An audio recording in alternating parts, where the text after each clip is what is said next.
When I was a kid, I knew somebody from class who had a PlayStation and Tekken 3 on it. I played sometimes with the kid at the place, and must say it was quite fun. Playing as Paul or Jin in Tekken 3 was funny, especially when you hit that death fist with Paul without knowing how inputs work or, God forbid, what frames are. And of course, Eddy was there as well. The ever annoying, just press any buttons and something will come out character. That was Tekken 3 for me, and it was glorious. Only to be followed up years later then, on July 10th, 2006, when I got Tekken 5 for PlayStation 2. I know that still, because I still have the receipt even. An amazing game which, for me, was an insane step up from Tekken 3, since I never played Tekken 4. Now with narrated story, a story mode with Deviljin focus, and crazy new characters like Fang, Asuka and Raven. Everyone looks fondly back at Tekken 5, because it basically was both the restart of Tekken in terms of focus, playstyle and design after Tekken 4 took some liberating changes, having left the PlayStation platform and moving on into the PlayStation 2 system. My Tekken Tag Tournament was also available on PlayStation 2. It was basically a mod of Tekken 3, as you can see when you check out the arcade version first, then see the graphical upgrade for PlayStation 2. Yeah, Tekken 5 had issues. The infinite loop with Steve was the most fun one. Something I only just learned about a couple of years ago actually, never back then, because it was 2006. YouTube barely started, I was not part of forums, and my parents and I were not really chatting Tekken, nor was I part of some arcade launch group. I just sat at home and beat up the computer more and more, playing through the arcade mode, getting cooler and cooler sounding ranks without understanding what any of these mean, and unlocking costumes. And then after 2008, I basically never touched the game again. I did hear about the existence of Tekken 6, Tekken Tag 2 and Tekken 7, but I never really got to play those because that wasn't the kind of game I sought out in the 2010s and onwards. I was deep into Destiny and Destiny 2 later, some CSGO, some Rainbow Six Siege and whatnot. But I always fondly remember the days of me sitting down and playing some Tekken. And sometimes I still do that. Just booting up my original save from now 20 years ago. And then the pandemic hit. I started speedrunning, and another series I learned to love when I first played it in 2014. Metal Gear Solid. Thanks to the Metal Gear Solid speedrunners, I also heard a lot when new trailers dropped for Tekken 8 characters. A slow process where every now and then, during Tekken 7 tournaments, new trailers got revealed for a single character and how they look like now in Tekken 8, what their moves are, etc. You get it. You see a clip right now in the background. That got me interested. The new Tekken game on the horizon? Sure, let's keep track of it. And then November 13th, 2023, I got tagged to watch the Reina reveal trailer. And I knew, hey, this kid looks great. And does the electric wing God Fist? Nice. Knowing I liked the newcomers to Tekken entries in general, I was basically hooked to the character. Especially since she has some ties to Heihachi, who just died in Tekken 7. Sorry if you had to find out this way. But going back and watching the initial reveal trailer of Tekken 8, god damn, that was beautiful. And in case you forgot, this is what Tekken 7 looked like and sounded like during that time in September 2022.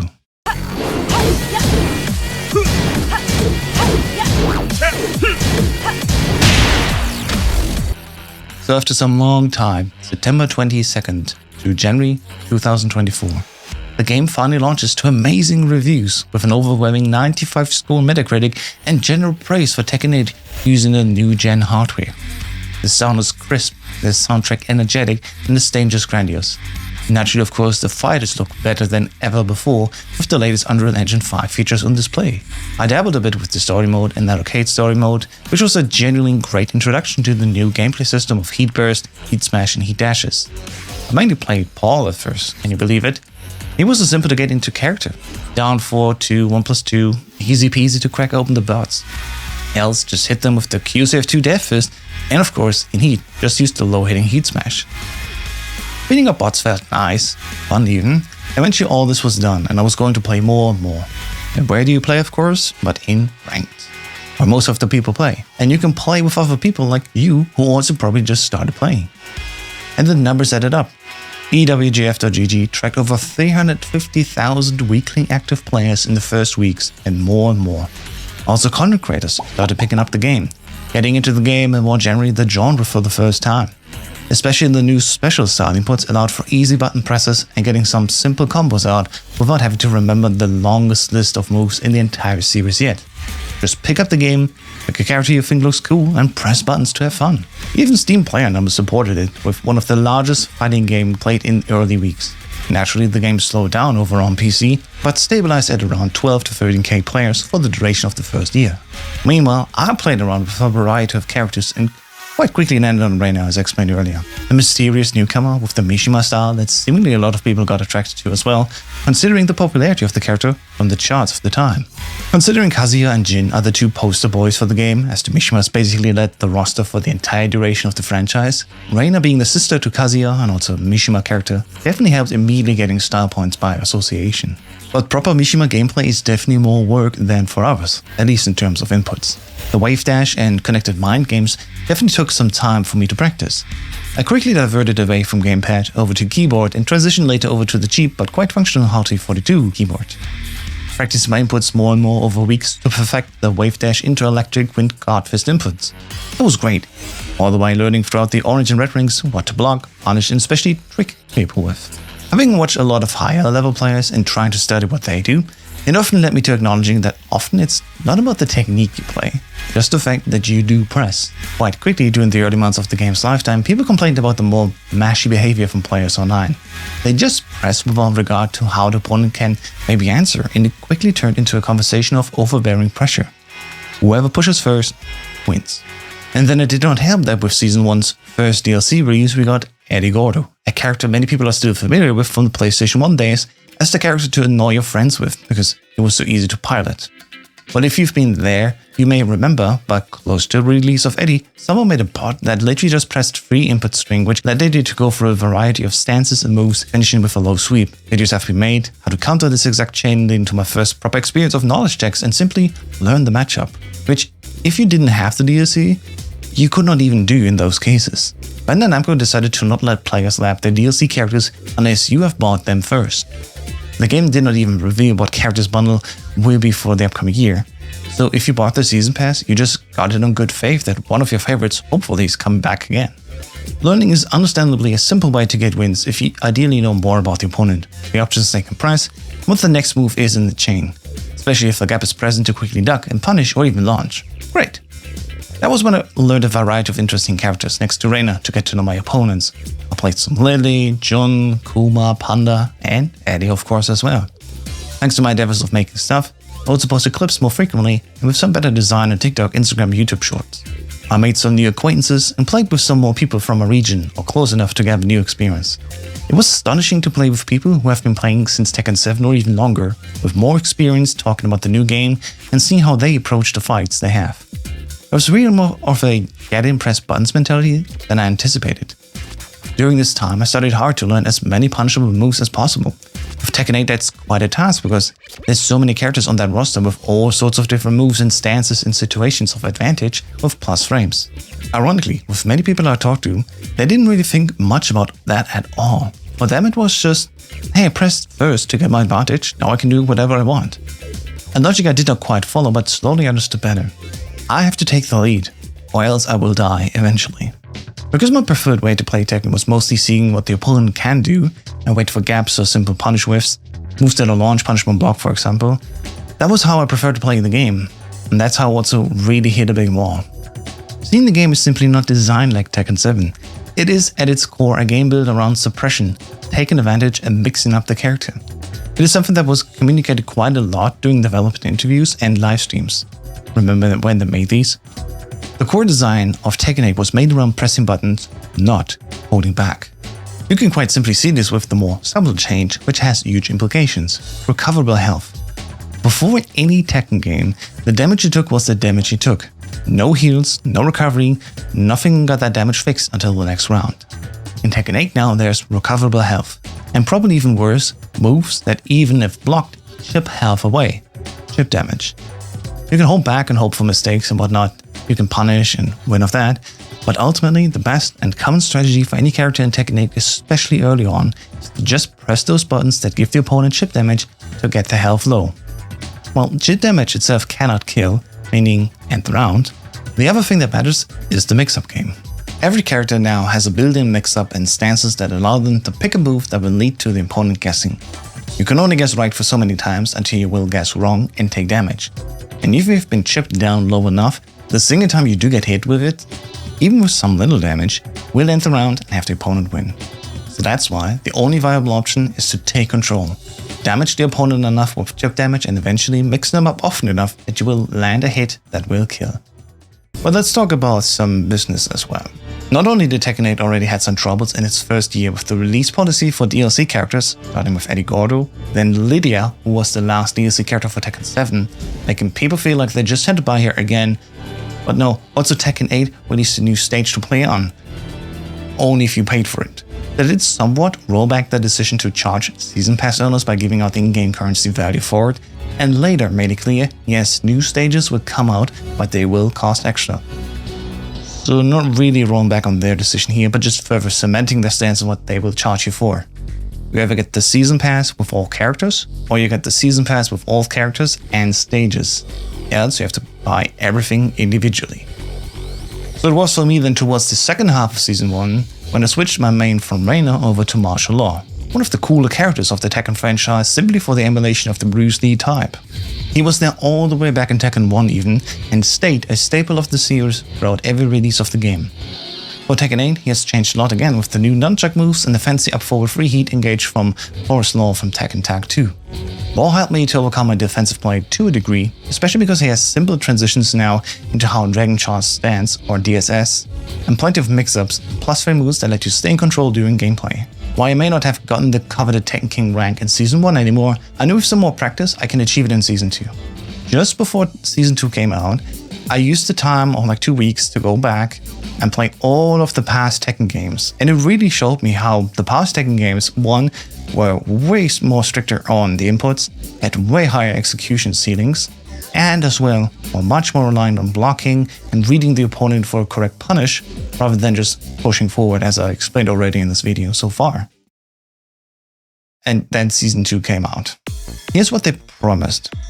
People were already mad they needed buffs to movement, evasion, and especially defensive play. And seemingly, that's what we'll get.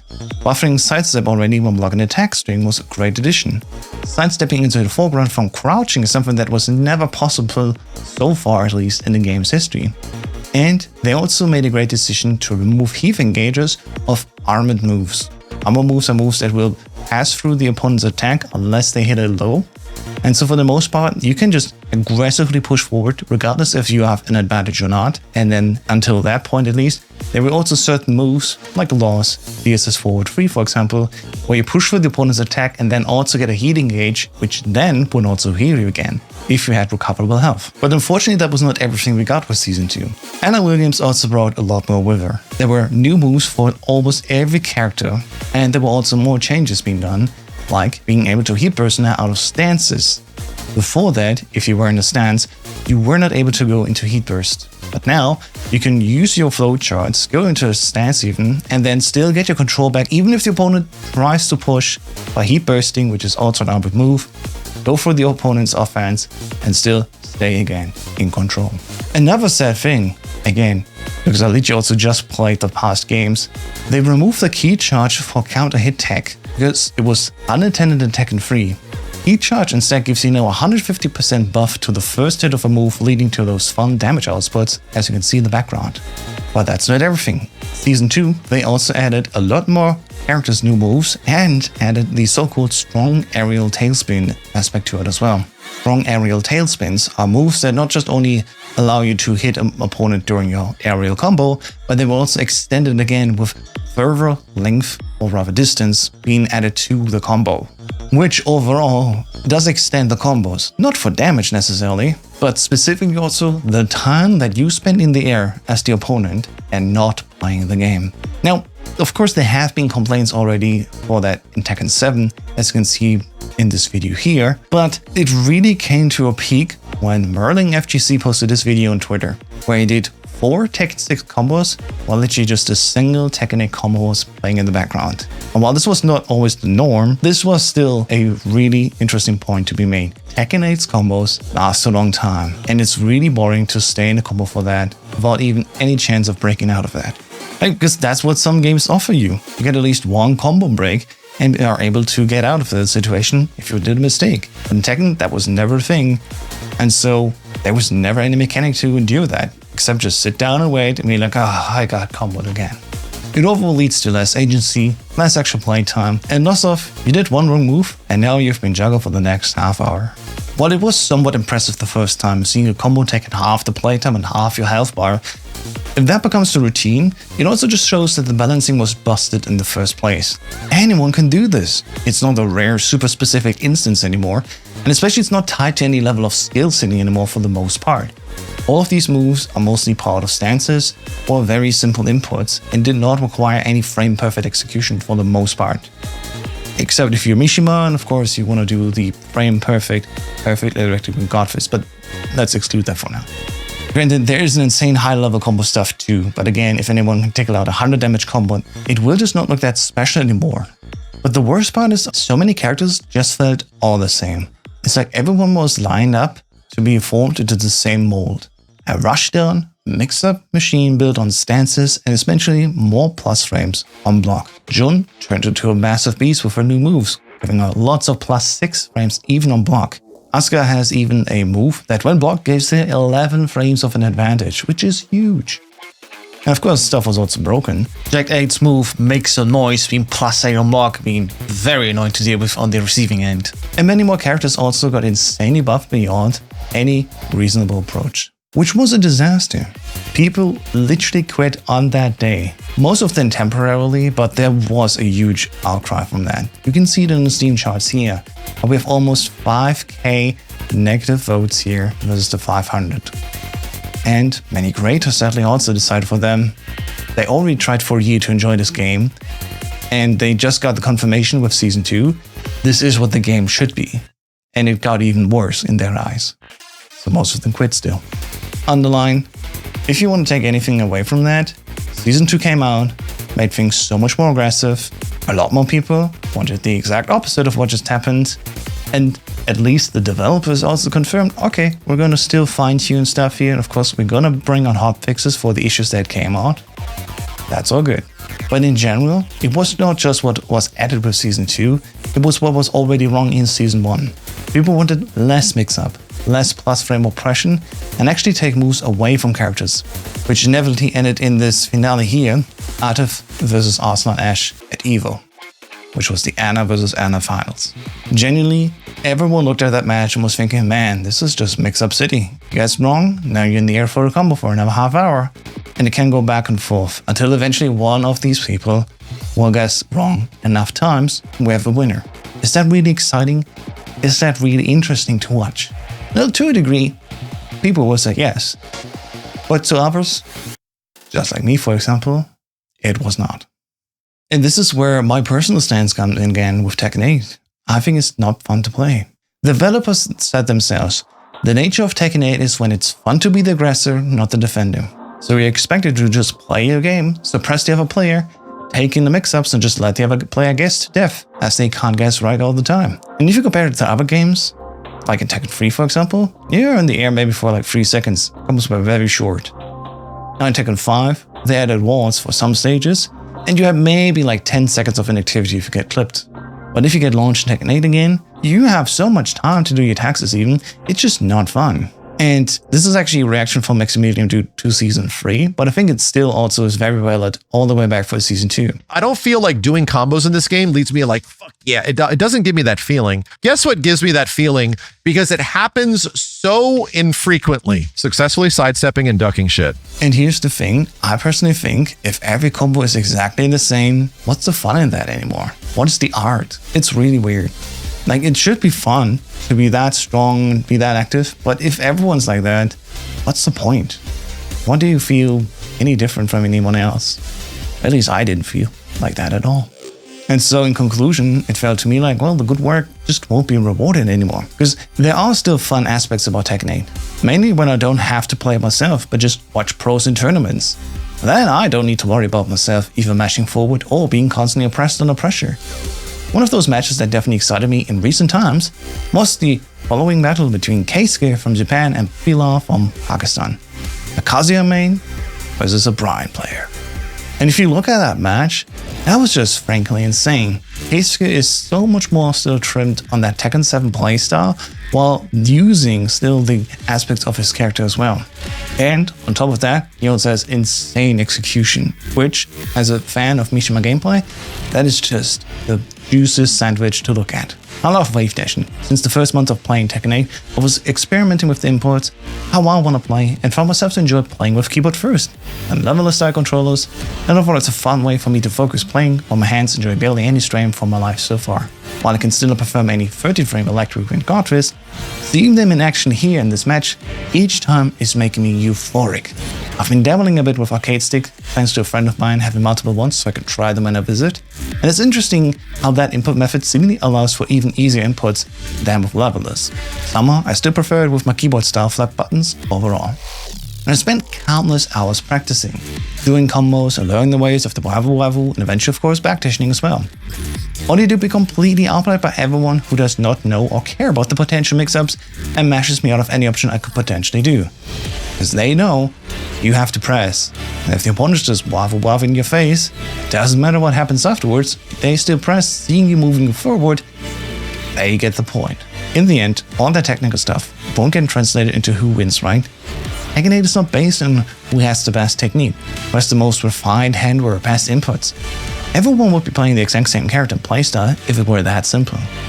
And with that from speedrunning, everyone uses the exact same fastest threads usually if they want to be competitive. Be it even if you have to hold down 8 buttons at once to get the frame-perfect buffering of turbos during codecs. But let's take a look at how 𝐾𝐮 lost actually in this tournament here. He played against 𝐿, who didn't even play on his technical main, Asuka, but he played on 𝐿, a very similar character, but also with more specific stuff for 𝐿. And the match starts out great, with a low parry from 𝐾𝐮, and the 𝐿 coming in with the F4 high, homing, plus frames move and block, with a guaranteed 1+2 heat engager when the move hits. And then 𝐾𝐮 still comes back around with the wave dash mix-up from the round win. And in round 2, 𝐿 got the heat engage into triple plus frame spam. 𝐾𝐮 was able to land a clean combo for the end, punching quickly. And then 𝐿 finds his way back in. First, full 1+2 into guaranteed heat dash full combo for the third round win. Round 4 basically was a 2-touch win for 𝐿.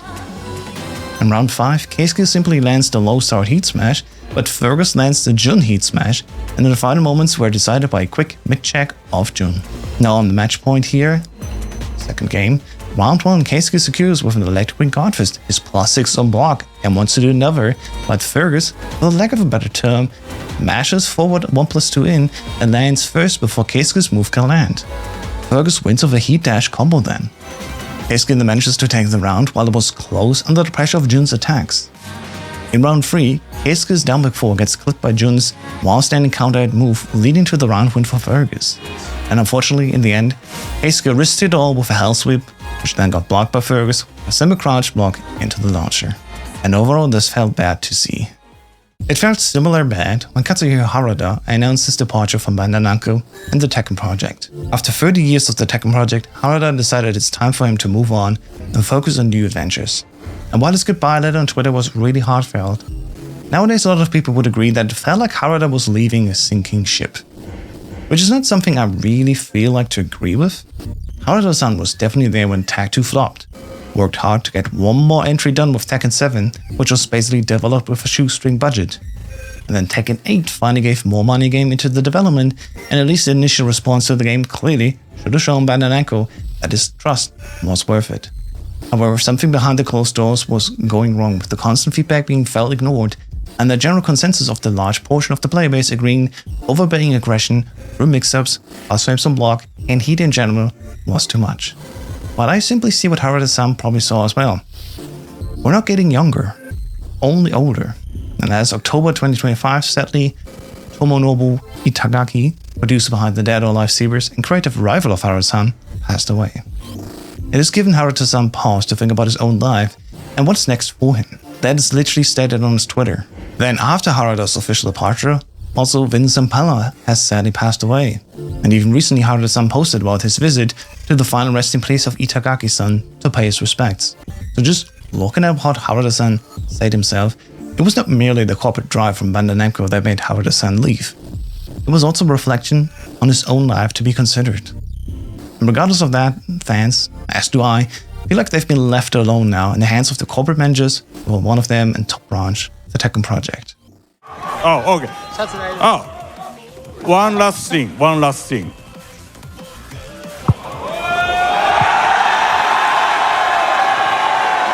Don't ask me for shit. Thank you.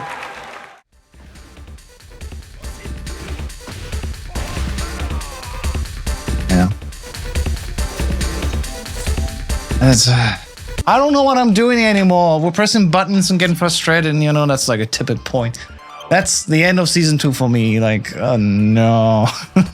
No, I don't wanna. This is abuse. Why do I do this to myself? So, I just finished the last lobby of season 2 with my disco pals, and man, when we shoot the shit, just pressing some buttons without really trying hard, it can be so much fun. We deliberately just held back and played characters we didn't know any combos for, just to be forced into some more basic play, and that worked out quite well. Everyone got a bit step back in their character skill, nobody knew what to abuse, and it was a dang old time. Leading to my point that the basis of Tekken 8 is actually fantastic. If only it didn't turn so quickly into the bullshit fest of suppression and flow state stuff that I so despise in the game. Especially against certain characters, if you don't know every single setup, aim, or counter, it's like I'm staring into the headlights of an incoming car. And Tekken 8 is still sounding the best, looking the best, loading incredibly fast, especially if you compare it to Tekken 7's online mode, or God forbid even look further back like Tekken 6's load times. Tekken 8 has so many good things going for it. It has the best practice mode so far in Tekken's history, although it can still be better, and the added bonus of both the arcade story, the main story, and the free story that we got at the end of 2024 was generally great. We even got the beach mode back again, and while there is also tag there as well, that's interesting, it's also just fun to sit down and play that damn old mode. I almost want to have back team battles, like 8 versus 8 characters with same health bars, and of course bowling, just for the shit of it. And it could be a great game that anyone can pick up. Yeah, it's mainly an FGC game, but at the same time, it is also still part of a social game, because you do get together and just shoot the shit. I don't say that any of these additions would actually help the game, but at least it would be something else to play besides ranked, which feels like it's the only point left after a time. And I think it's kind of a shame. It's also a shame what happened with Season 3, when it launched on March 17th, 2026. Almost an entire year after the disastrous Season 2 patch, can the developers abandon Namco turn this ship around? Well, before the patch on February 27th, a blog post went live with the following new bits of news for us. The removal of wall splats after heat smashes was one thing, and it generally made me very hopeful. Like, yes, finally, a nerf, a sincere nerf to all those characters that get massive damage output after already having done an automatic combo. And additionally also, they removed the enhanced status or install after heat runs out on all the characters, such as Brian, for example, who has amazing advantages with his install and would keep it after even his heat timer runs out. Now, also, when the heat runs out, the enhanced status runs out. But what it said in the update as well is refine balance and back to basics aren't final goals. They're simply principles that help guide the team in evaluating issues and deciding how to adjust the game moving forward. Refined balance reflects a phased and measured approach to adjustment, making incremental refinements rather than rebuilding systems in a single step, while maintaining the core mechanics of Tekken 8. Back to Basics establishes the criteria for assessment, whether exchanges of offense and defense function appropriately, whether defense and evasive decisions are reflected accurately in outcomes, and whether individual errors produce disproportionately large consequences. That is a phrasing that does not make me feel good about what's to come, and it seems like this will never change. Murray explained it so well in this old clip of an interview where the defense patch was mentioned. They said we have to keep the core design system in mind. The core design will focus on offense, mix-ups, and rushdowns, suppression, nay oppression, and focus on fast action rather than smart fighting. That's what they want by Tekken 8.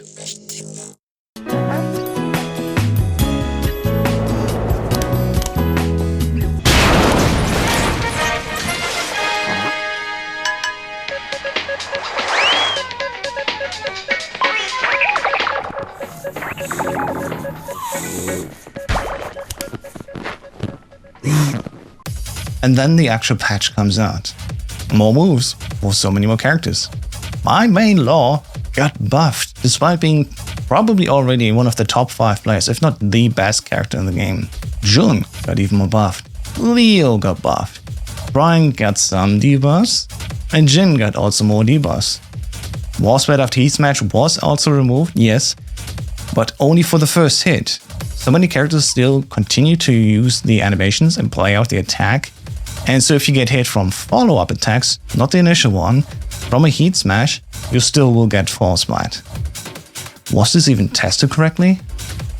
Well, there's even more also funky stuff happening in the game, like Fang now having infinite heat smash, Jack having also infinite stomp attacks now, and Lars having an insane touch of death combo in a very specific situation, but you know what, that just put it on the pile. Overall, looking at it, it feels like it just doesn't end. A big patch comes out, it genuinely feels untested, and it just gets into the hands of the community. They report back loudly what's all wrong with it. And it feels like, are we now their testing department? To be fair, there's one change that is genuinely great as well that we've not discussed yet. They also removed the extended heat dash combo. Something that could have been removed in Season 1, but oh well. But at least now, if you get hit off a heat dash, you won't be stuck in an even longer combo than already is possible. The extended duration is gone, and so any heat dash combo is just a regular combo now. Great. But as you can tell, the reaction of the community, of course, was not great. In all honesty, you can see in the Steam review graph quite clearly. Season 2 hurt the game bad. Season 3 did nothing to make the remaining players feel confident the game overall is moving into a better direction as well. Why did we even get to this state that even when we report things, it feels like every year stuff breaks endlessly and doesn't get any better, it only gets worse. Same with general tech stuff, like the network connections to other players, feeling like it's gotten worse. Inputs of players also seemingly dropping more often, leading to more frustration than there's already in the game. So in conclusion, at this point, it's not even about what is specifically that the game does. Right now it feels like more it's the community versus the company. We've been waiting 9 months with hope where so many already left quite quickly in Season 2. Now, at least, I feel like I got fooled twice. And that's a shame on me. And this will never change. This will never go away unless they nuke this approach and move back again to Tekken 9 maybe. And the change is so drastic that even people like me who started to mainly play Tekken 8 got tired, exhausted, and frankly frustrated that one thing is talked about in marketing, then the game is getting patched with lots of changes that directly oppose that. After 2 long years of waiting, seeing the patches, seeing reactions, and of course, playing it myself, I just got worn out. I actually feel dread thinking about streaming the game again. It's not even ranked anxiety anymore, where I'm worried that I may lose my rank. It's actually just the anxiety of a game system that makes me feel like I'm being steamrolled each match and people that press it or press win rather than intelligence and elegance. And there's so many more things wrong with this game, like the toxic community. After this, I will not really publish videos anymore about this game. Because for one, just because I play Law, already got hate in Season 2. It's like, oh, you're just a mashy monkey, regardless of how I play. And now in Season 3, it's clear, Law is the #1 target from everyone, saying that this character was already the strongest, and now he's definitely a god with how much more buffs he has received. And I feel like character choice now is being dead like a death sentence. People say they hate Law, and anything I say now is worthless because of it. While I actively agree I hate this playstyle, I just really like how he's going on in his game. Man. And that continues also in the general consensus. So many people say the game sucks. And then if you keep playing the game, you're automatically a Tekken apologist. Then there's also people that actually still like the game as it is, and are like, oh, Tekken players are just whiny bitches. It's like it goes back and forth and nobody's fact, nobody's wrong, and nobody can admit to anything. The ones that like Tekken 8 are sometimes too quiet and still annoying, and the ones that hate Tekken 8 are so loud, there's nothing else that can stick out from it. And in all that noise, I just want to unplug and leave. Which I guess I'm doing.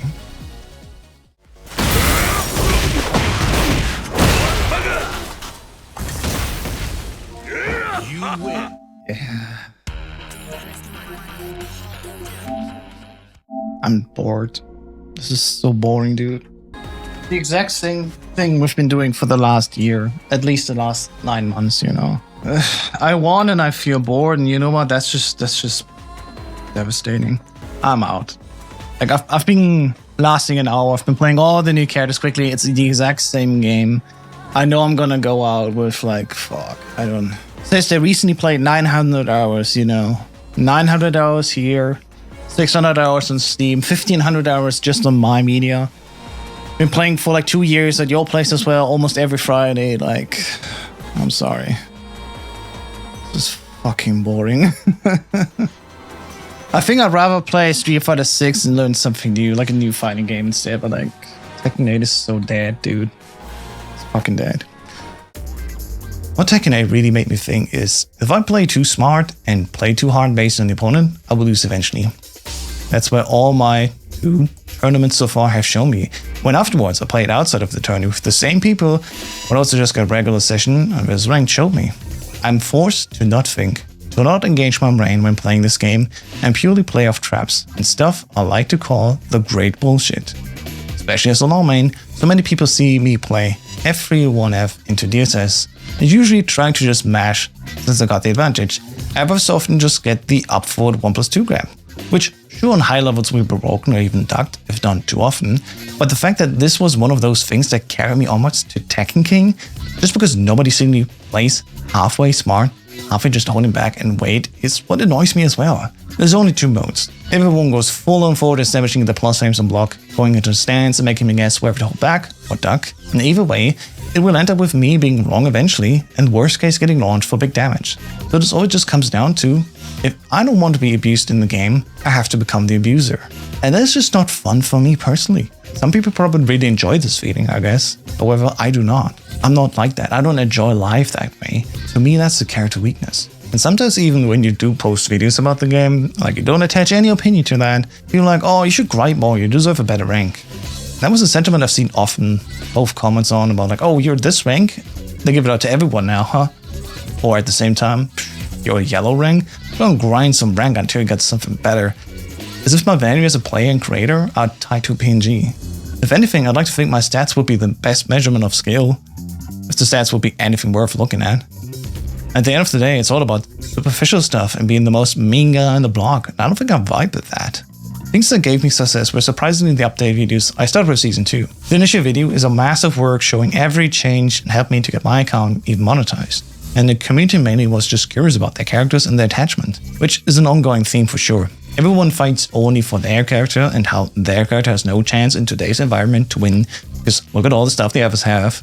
But what doesn't help are creators that push strong narratives with large followings that give everyone that's not asleep as them for the lack of an 8-hour-a-day constant awareness that the game is broken, irredeemable, and brain dead. Giving high ranks to people that say themselves they don't know how to play well and just do their own stuff, while others are struggling to cope.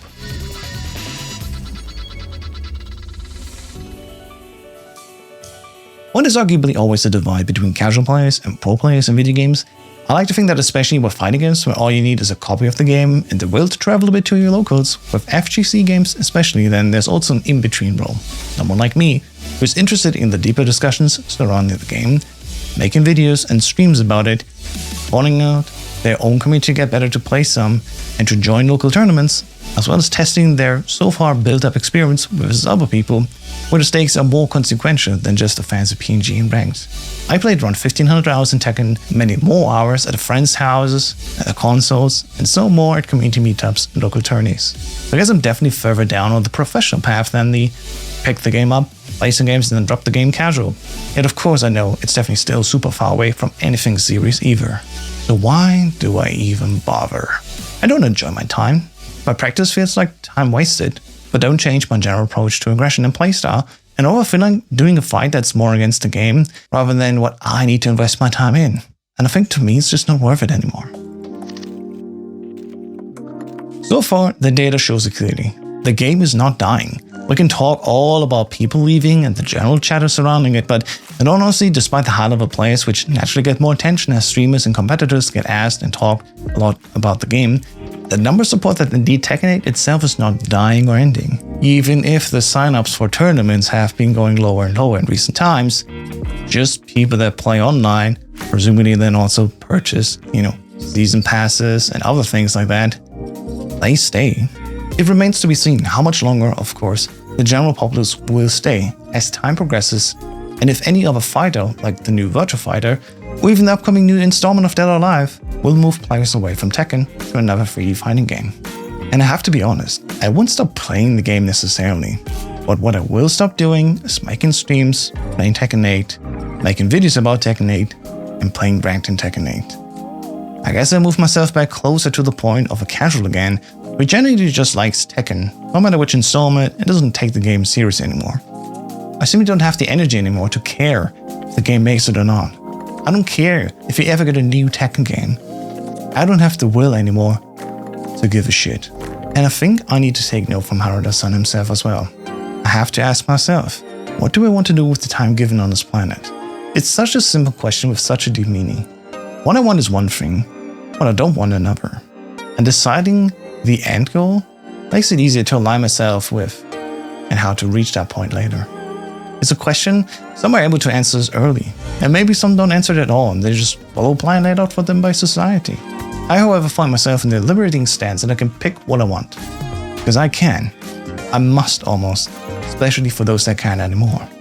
So I've been thinking, I want to leave the room with a better mood than when I enter it. Mostly that's when I made other people have a good time, when they smile and they're having fun. It is within my own powers to dispel the bad thoughts for at least a little bit with the things that I can do and that I do enjoy as well.